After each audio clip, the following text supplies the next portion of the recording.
We're potting Rifftrax, right? Rifftrax.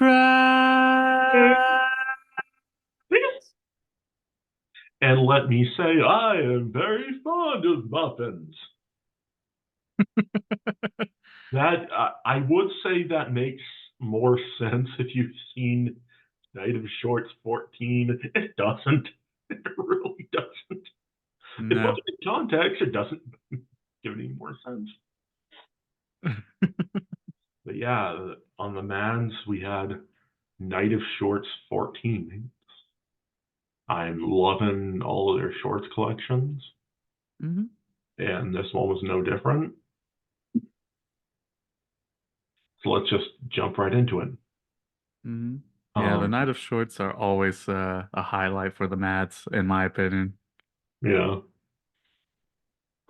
we have the gasoline uh, short at the beginning, which starts off with a gasoline alley joke, which, as a person who, for some reason, spent their time in their childhood reading comic strips as well as comic books, I appreciate a good gasoline alley joke.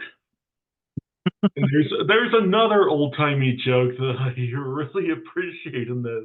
We'll get to it, but yeah, the old timey where where my old people at. I like that. hmm Um, And then we embark on the hero's journey of this gasoline drop. the gas can with a thousand faces. Um, Something I've noticed in a lot of these old cartoons, they put a lot of ass in them. Do Dude, you know? elaborate. Well, one of the most fun things you can animate is somebody shaking their butt. So hmm that's exactly what a lot of them would animate back then. There's a hmm lot of ass in there. Yeah, Pixar did. The minions. Uh, So I think everyone could go without the minions doing that. I'm just But remembering Trump giving a candy to the kid. He just places it onto the kid's head. It just kind of slides off. Like, God, if he wasn't president, he would be the funniest person in the fucking world. That's the worst part. well, well, yeah. That's a little off Uh, topic. Um, mhm.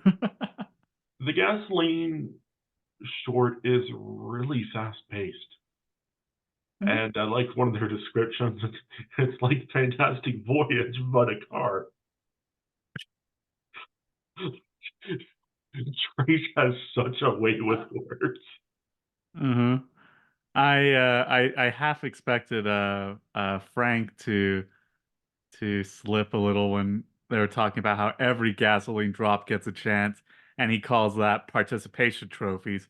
I almost expected uh precipitation trophies, given that the gas drops are evaporating, but I guess they didn't go for that route. Yeah.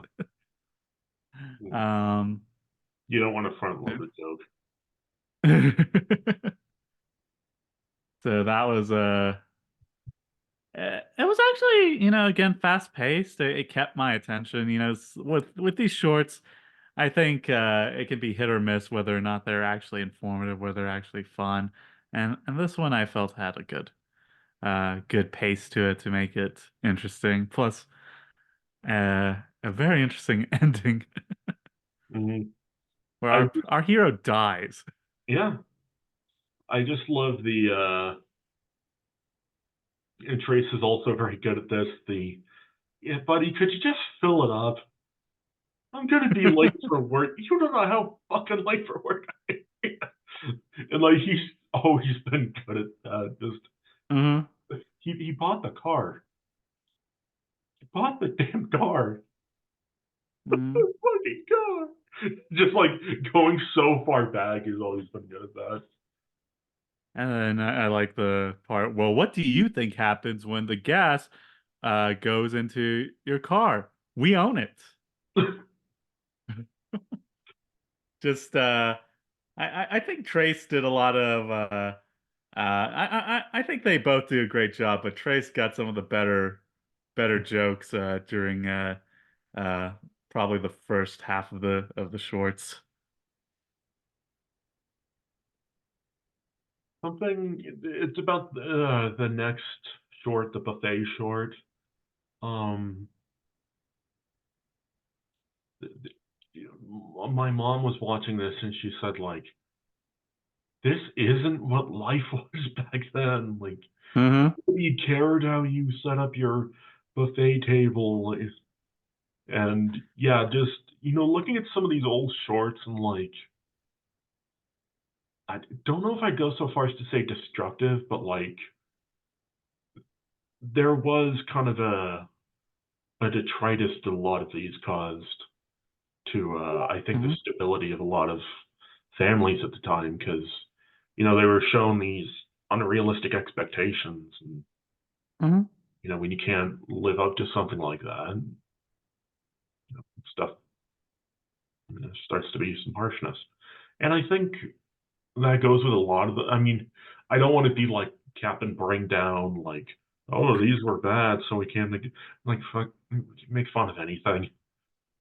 Mm-hmm. Like one of the one of the jokes that I loved was they say, make sure that there's no use of natural light from the candles.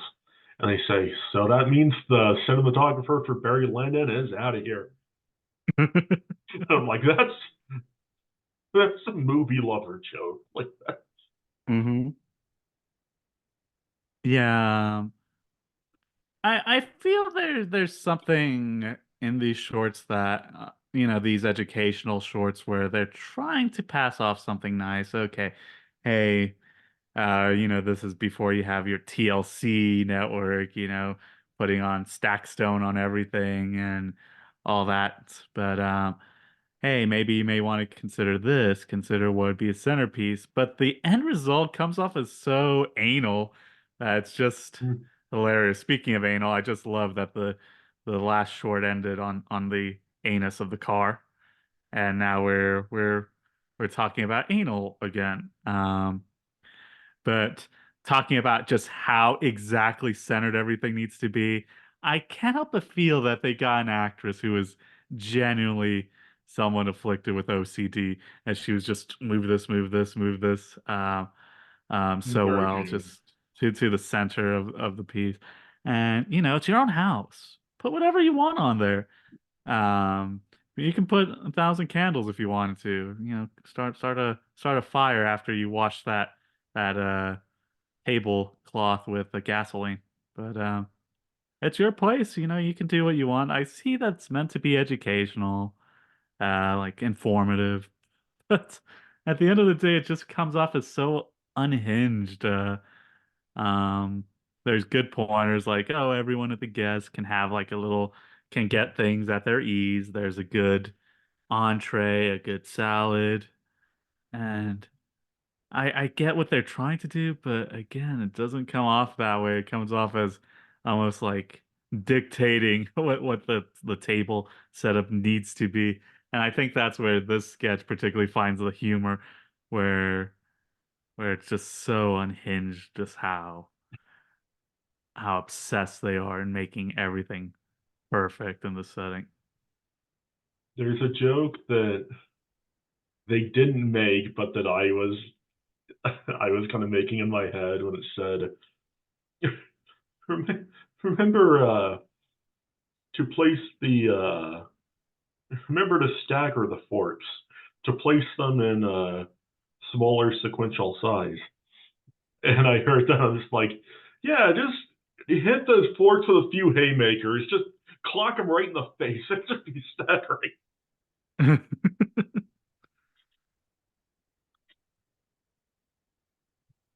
Yeah, the completely silent ending is those are always so weird. Yeah, just Mm. Hanging off on that silence. Then wanting to be a secretary. Wanting. I myself made a joke. I want to get spanked by James Spader. I like the wanting to be secretariat, the racehorse.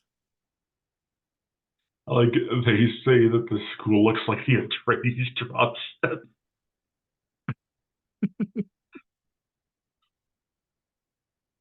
Yeah, the young go-getter movies. I love how the guy coming out of the office on this just looks like a priest. Mm-hmm. And that was the one thing. I hope this doesn't concern my disastrous buffet that I hosted the other day. Yeah, I like that carryover. I love when their jokes carry over, like all this because Johnny got lost at the fair. Mm-hmm. Um,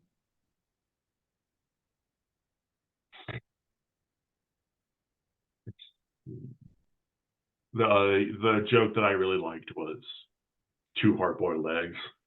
You know, here, not two hard boiled eggs. Mm-hmm.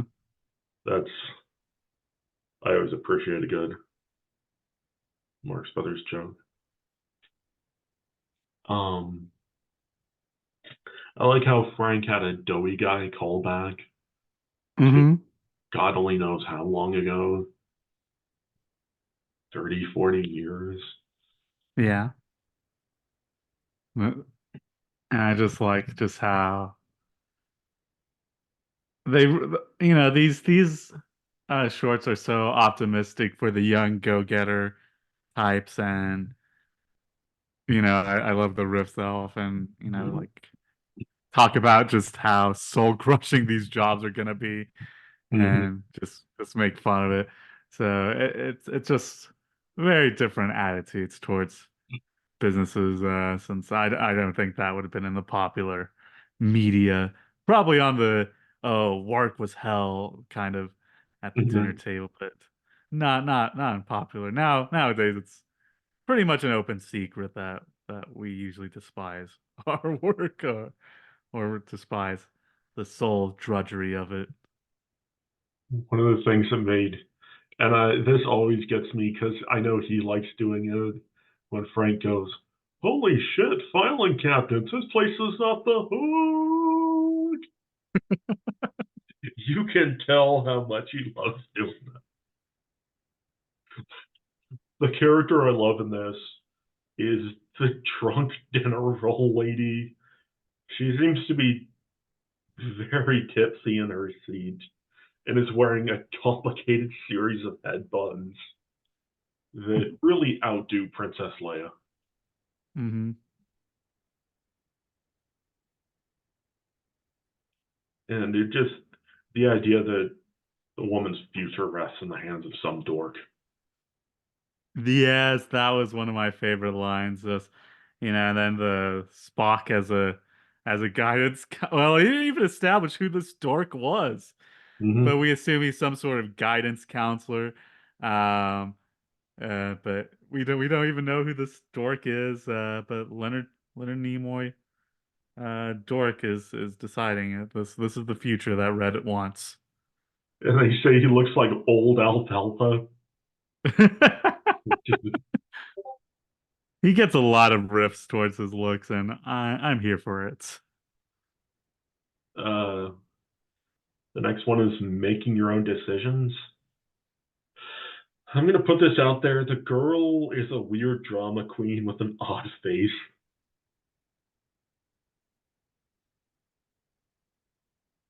I can definitely see that. There's so much acting with a capital A in this. Hmm. For Uh, me, yeah. yeah, no, go ahead. For me, what stuck out with me, because I recently saw a meme that was written in cursive, and it said, "Dear millennials, I bet you can't read this, Aunt Bev." And then uh, just because of the way aunt looks like in cursive if you spell it. Yeah, we can read this cunt Bev. Yeah. Was the meme to quote it. And in this one they definitely play up that where they have them writing in cursive and the Mads are just talking about like, bet you millennials can't read this avocado toast. So I love the satirical humor that was really at play with that one.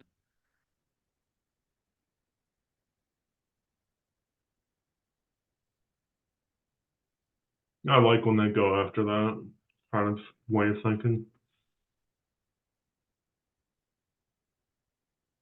Like, the young people are so stupid because they're young. Uh-huh. Like the Yeah. weird But they make fun misplacement. of it. They're never usually, Mhm. well, no, they don't do that in terms of actually make fun of that.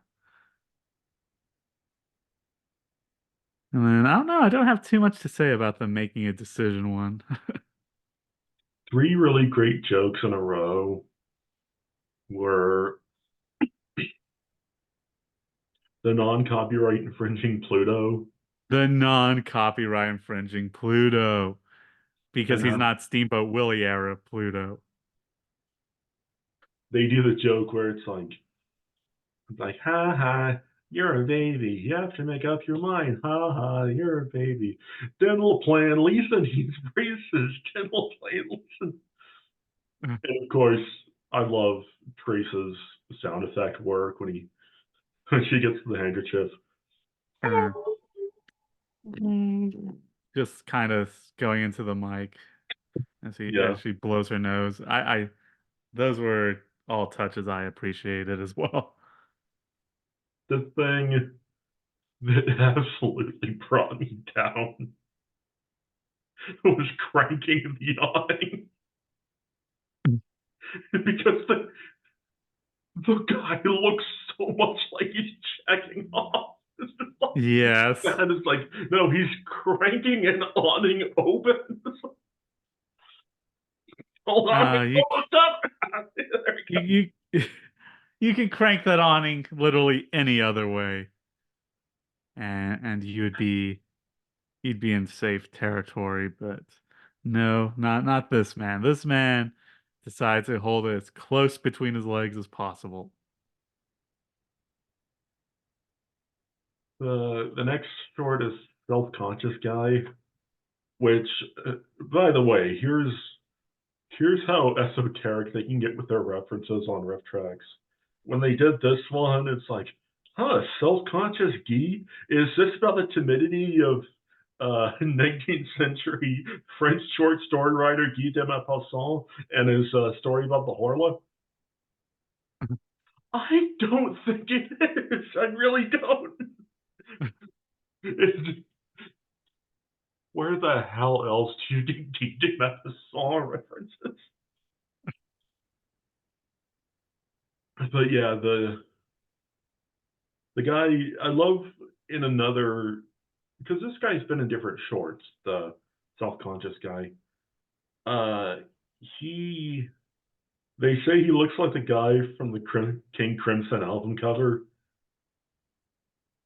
Which, if you haven't seen it, he does. And yeah, like it's not a bad short when you actually look at Mhm. the kind of messages. Two lines I like were, "Oh, that's why I felt so queer." And it was drama class. Or it was a different time. Well, it was drama class. Just to clarify, it could mean exactly what it means today. Yeah. Uh, when he's obsessing about his face, it's like, I knew I should have gotten the Matt Rife surgery. For me, I got a few ugly laughs. At the very beginning, we see a shot from the balcony of the theater, and oh, Abraham Lincoln's at the theater. Yeah.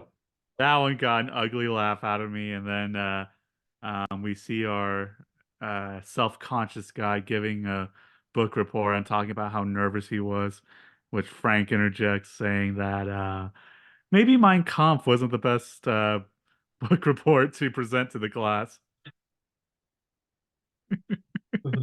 When the girl is like still playing live, and they're like, "Hey, Harry Nilsson didn't play live. He was fantastic." I love the guy's voice in this. The like I like I said, the I am very fond of muffins. I am very fond of muffins. Like he has like a rich voice. Like I could understand if this guy became like a voice work person at the Hmm. time. Maybe a radio voice. Yeah. Of course, Frank. But Oh God, no, get you going. Frank needs to get in some dirty jokes. So there's one about old Calcutta, the one about a fluffer. Oh, the fluffer. That one did get me. And then for uh they also had another joke towards the intro. Self-conscious guy, like the latest superhero. Hmm. And yeah, I just like the presentation of that. Um, I'm wondering who in the superhero pantheon would probably be self-conscious guy. I don't really know. Cipher. Anyways, I think Peter Parker when he's not wearing the mask. yeah, I like their joke. Who's directing Ida Lupino? She did direct. Like I love their. That joke makes sense. Like when they do that. Um, the last two are how to make a sandwich, which the name is like an open invitation for a soap, open invitation for a joke, where it's like, Uh, or as incels would say, make me a sandwich, bitch. It's something like that. hmm. Like it's just the perfect tee up for a joke. The fact that it's a rare bit sandwich, like Yeah. you have to get so fancy schmancy with all your bullshit. Like, this could have been a lot shorter, but if I'm not mistaken, this is the one where they have the making sure that the oven is clear for Sylvia Plath. Mm-hmm. That one got an ugly, ugly laugh out of me. Just burst out laughing with that one. So yeah, we don't need the oven for this one because it's reserved in this case. Uh, but they do bring up hot dogs and hamburgers, so you think it's gonna be a simple burger hot dog thing. No, it's this tuna blend and absolutely smeared Tuna in. rare bit. Like, have you? If they never made a sandwich, oh my god. And Lastly, then they okay, put so much butter in it, it might make mhm, Paula Dean blush for those who remember that. burger and all. It looks like to clog dad's arteries, I think was what they say. And yep, it will definitely succeed at that. It belongs at the heart attack grill with how much butter they put it into both the spread and I think also onto the bread itself. Mm-hmm. Like buttery stuff can be good, like the buttery Jack at Jack in the Box, like that's good. Oh, But like I mean butter's you overdoing it is just gross. yeah. I'm not against butter. I'm not by any stretch bashing butter, but I am saying this short definitely had too much butter. Mm-hmm. Um, and we've got the rye bread chosen by mother, Yeah, and mother chosen yeah, rye bread, always the best rye bread. this is this is somehow one of the most self-explanatory shorts. I love when it cuts back to the two kids eating. I'm like, these kids have the right idea. Just like shove stupid fucking hamburger in your face when you're hungry. That's all you need to do. You're a kid. Just, Yeah, and I'm just thinking of Frank from It's Always Sunny in Philadelphia. Danny DeVito just making a hoagie in his mouth, just shoving all the ingredients just in his mouth. mm. And he admits that he likes to make the hoagie in his mouth. And this brings us to motherfucking Coily. No springs. I can't whistle. But yeah, a case of spring fever, which I always liked the original MST versions the best. But Mhm. like that's not to say that like their version isn't really good. Like well, what were some jokes that you liked? Um, for me, I just kind of like the interesting position we find ourselves in where maybe we can make that god awful wish and we wouldn't have too much repercussions. You know, we've had wooden benches for ages and now we have memory foam. We have, all these, they bring up the Cybertruck, just kind of riffing on that thing. Yeah. But yeah, no springs there. I don't know, but just what will I use to check my time when in the age of smartphones? So it's just funny how much this short has dated, and for that first part with Coily tormenting the guy, they really hammer that in, just how maybe we're not as reliant as springs as we once were. I'm digitizing everything, so fuck you, Courtney. So whoever saw that short way back in the day has been so utterly traumatized by the thoughts of springs going away that they made sure that we wouldn't have to rely on Coily or his springs ever again.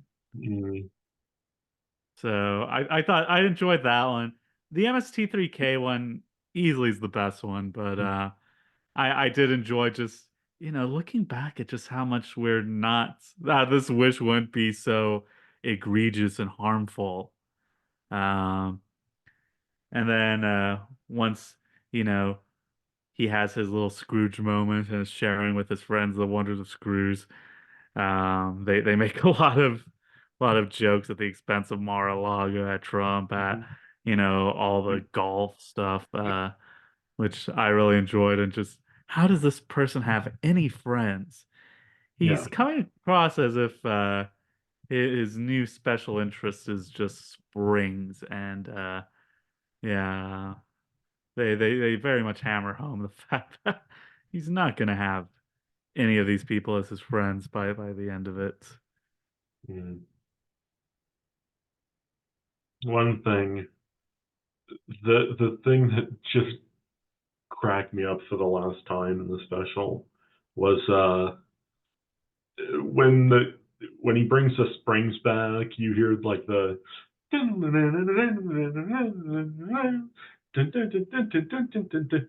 I love the music because they just go, Stanley, won't you come in here and help me with the couch? Speaking of musical cues, towards the beginning, I think they said they want to call the gasoline short, but to the tune of "Follow the Yellow Brick Road." Yeah. Mm, I really enjoy that. Just mentally picturing that.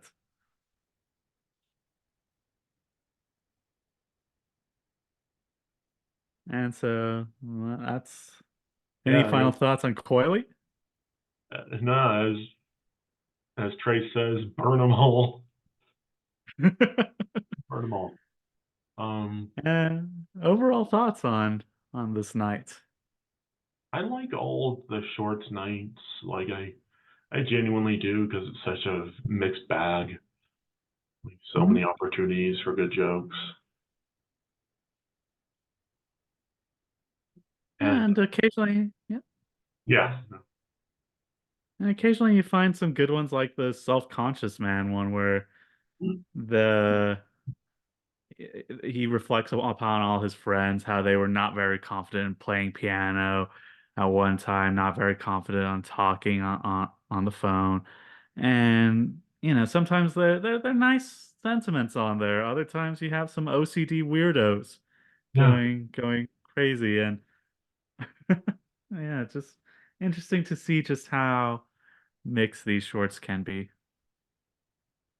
So I think that's it. That's the episode. Sorry it was short, folks, but hey, it's a It's a night of night shorts. sports, and it's only an hour, so.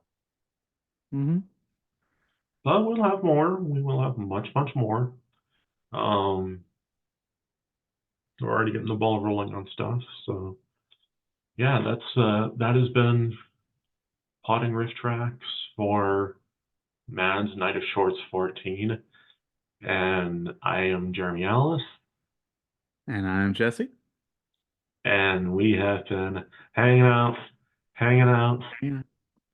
Hanging hanging out with my out with fam. family, enjoying lots of muffins, hang, hang, Hanging out. hanging Hanging out out with with the fam. family, Got a and case of not drink reciting fee. Shakespeare.